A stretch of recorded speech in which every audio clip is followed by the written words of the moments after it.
This game was personal for Caitlin Clark. Last year, Connecticut's Sun ended the Indiana Fever's season by sweeping them in the WNBA playoffs. And to say there was bad blood between these teams would be an understatement. We all know how competitive Caitlin Clark is, and she waited a long time to do what she did in this matchup, which turned out to be as controversial as ever. For those who don't know, this wasn't just another regular season game. The Commissioner's Cup final was on the line. The Commissioner's Cup is the WNBA's equivalent of the NBA Cup, an early in-season tournament where both a title and a $500,000 team bonus are at stake. Winning this cup would be massive for Caitlin Clark's legacy, but she's determined to secure that money not for herself, but for her teammates, most of whom don't have multi-million-dollar endorsement deals like she does. Both teams desperately wanted this win. Now that the stakes are clear, let's break down this insane, toxic battle on the hardwood. Marina Mabrey threw an entry pass to Tina Charles, then dished it to the 6'5" Nelsana Dota for an easy finish over the much shorter Lexi Hull.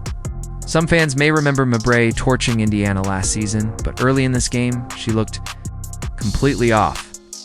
On one possession, she lost control in the open court. Bodies hit the floor, and Aaliyah Boston dove on the ball, securing it before dishing to Natasha Howard, who scored and had all of Indiana's early points. The Sun clearly studied Indiana's playbook. Because they used one of their own plays against them, J.C. Sheldon shook Clark off the ball, cut backdoor, and scored off a brilliant bounce pass from WNBA legend Tina Charles. We then got a legendary matchup to great centers from different generations. Aaliyah Boston drove hard into the paint and scored on Charles with her left hand. Lexi Hull, now one of the league's most lethal sharpshooters, grabbed a board, pushed in transition, cut off the ball into the corner, and drained a three. Meanwhile, Caitlin Clark and J.C. Sheldon, who have a long-standing Big Ten rivalry from their college days, clashed again at the pro level. Clark used a fake DHO with Boston to shake Sheldon, who overcommitted, giving Caitlin space to fire a wide-open triple-dash money. Tina Charles did what Tina Charles does, got to her spot and dropped a soft hook off the front rim. Kelsey Mitchell joined the action with a slick jab step, rejecting the Boston screen and slicing through defenders for a crafty layup. Then back to Charles. Another jump hook, one dribble, left shoulder. It's almost automatic at this point. Mabrey scored with her back to the basket over her smaller defender, and Charles continued dominating inside. Caitlin Clark then went to work on rookie Seka Coney. The rookie forced a tough shot, but Natasha Howard was right there to clean it up with a second chance bucket. On the next possession, Clark was doubled off a pick and roll, but found Boston, who without even looking threw it inside to Howard for another layup. The chemistry between Clark and Boston is off the charts. Then Boston did what she does best: score in the post. She sealed Charles deep, and Clark, from half court, threw a quarterback-style pass right into her hands for the easiest bucket of the night. To end the quarter, Jaylen Brown no. Not that Jaylen Brown put the moves on Clark behind the back, crossover, step back. Contested three-on, nailed it to make it a one-point game going into the second quarter, and then things heated up. Sheldon hounded Caitlin full court, and after a physical play, Clark turned to the officials. Words were exchanged, and the two got in each other's faces. JC told her, "You can't do that." And Clark responded, "I can do whatever the F*** I want," before shoving her. These two clearly don't like each other, and fans were loving it. Back to the game.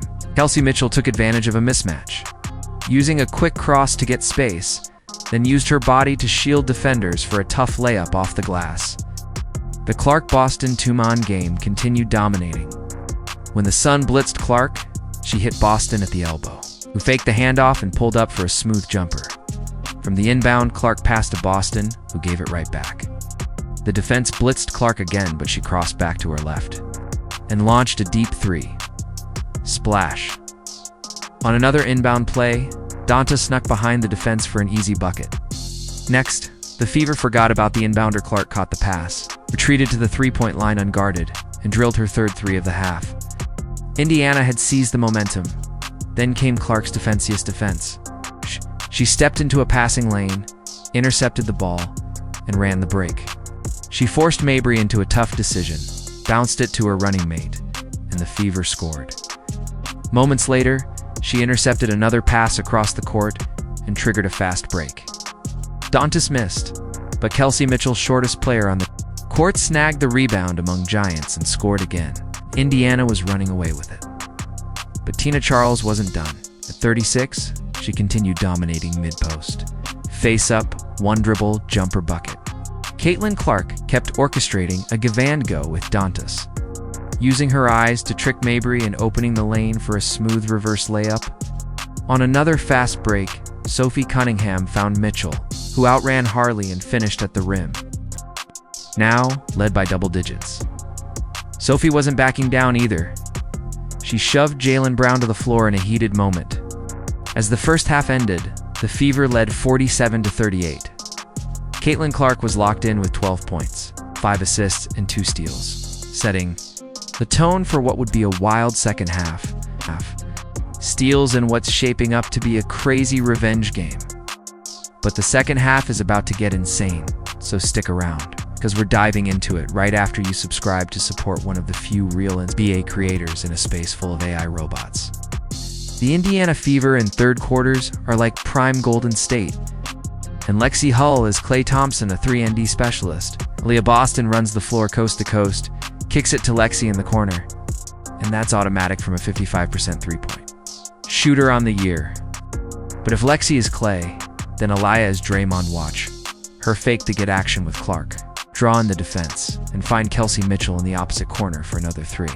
That's Boston's 5th assist of the night, cementing her as the best passing big in the WNBA. Of course, Caitlin Clark is Steph Curry, pushing the pace behind the back, leaving Sheldon in the dust and patiently waiting for Natasha Howard's cut before dishing a perfect assist. Indiana goes on an 8-0 run before things turn physical. Both teams go scoreless for several minutes, then everything explodes. Clark and Sheldon go at it defensively. Clark gets hit in the face again, and then Marina Mabrea comes out of nowhere and body checks Clark with facial contact, sending her crashing to the floor. It's a dirty, dangerous play that should have resulted in a suspension. Let's not forget Caitlin Clark is just coming back from injury, and WNBA ratings dipped during her absence. Now, just 2 games into her return, she's being blatantly targeted again, and no one is stepping in. The WNBA media will claim these are basketball plays, while Clark's been hit in the face, shoved, and now bodied off the ball. How many times does it have to happen before someone does something? Eventually, she's going to get seriously hurt, and everyone will pay the price. The refs took an eternity to make a decision and still got it wrong.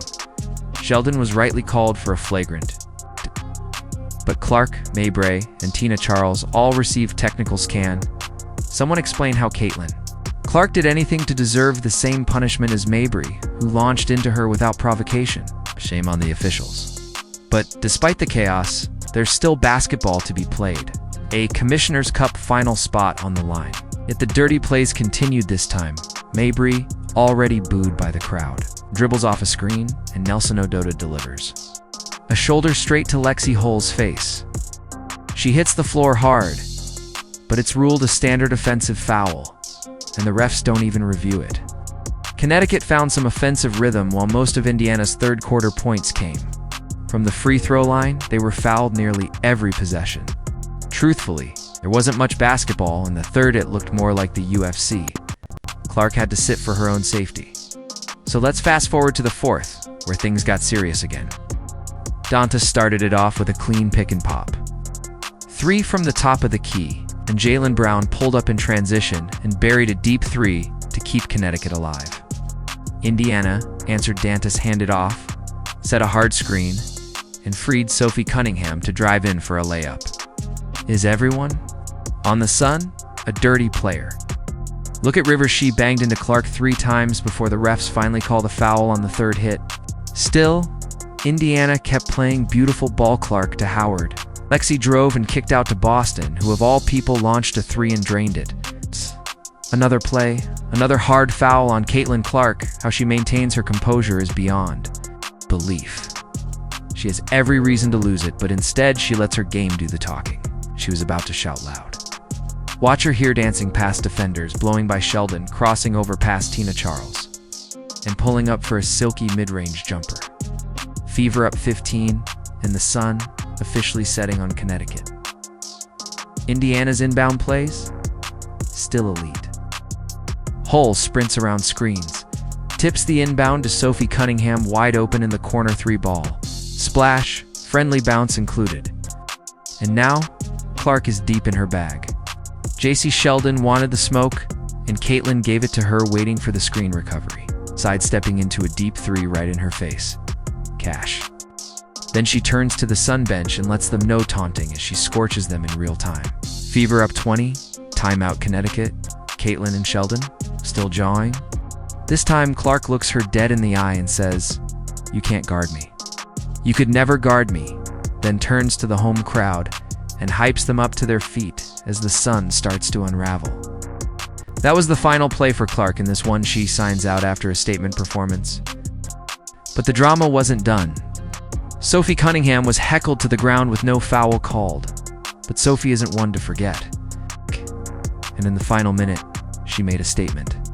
On the break, Sheldon tried to challenge her one-on-one, but Sophie wasn't having it. She grabbed her in a headlock and threw her to the ground. Chaos erupted. Sheldon jumped up, went after her, and suddenly it was full-on mayhem. Players from both teams clashed. Sophie took on multiple Sun players. The officials completely lost control. And in the end, Cunningham was ejected, which made no sense, since Mabry wasn't ejected earlier. Sheldon also received a second technical and was tossed, as was Lindsay Allen, who got caught in the crossfire. But none of it mattered, because Indiana smoked Connecticut on the court and advanced to the Commissioner's Cup Championship. Caitlin Clark finished with 20 points and 6 assists. Kelsey Mitchell added 17. Natasha Howard had 16. And Dantas chipped in 13. And now, the title game is set. Caitlin Clark will have her shot at revenge against the Minnesota Lynx, coached by none other than Cheryl Reese, same coach who snubbed her from Team USA's Olympic roster. You don't want to miss that one? So subscribe to the channel and turn on notifications. And if you enjoyed this breakdown, don't miss our last video on Caitlin Clark's historic performance that left everyone speechless. Click the box in the middle of your screen to watch it now. This is DKM, signing out. Till next time, peace.